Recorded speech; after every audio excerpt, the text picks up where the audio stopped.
Subscribe to our channel by clicking the subscribe button. Click the bell button and enjoy the latest uploads from our channel.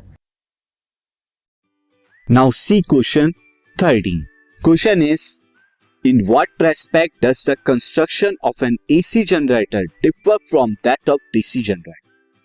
AC generator की construction कैसे differ करती है DC generator की?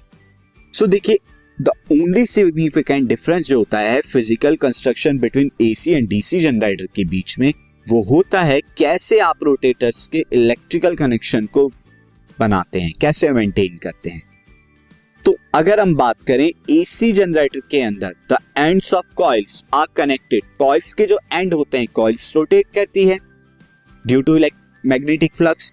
अब ये coils are connected to two full rings. दो full ring से connect किए जाते हैं जो कॉपर के होते हैं और इन्हें स्लिप रिंग्स कहा जाता है।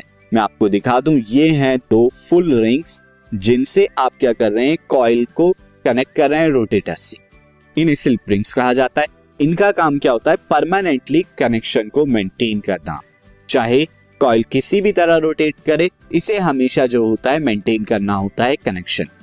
जबकि डीसी जनरेटर में इससे अलग होता है। डीसी जनरेटर में एंड्स ऑफ कॉइल्स जो होते हैं वो स्प्लिट रिंग्स से कनेक्ट होते हैं।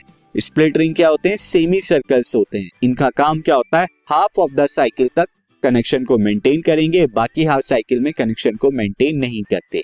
तभी आपको यूनी डायरेक्शनल करंट मिलता है डीसी जनरेटर से।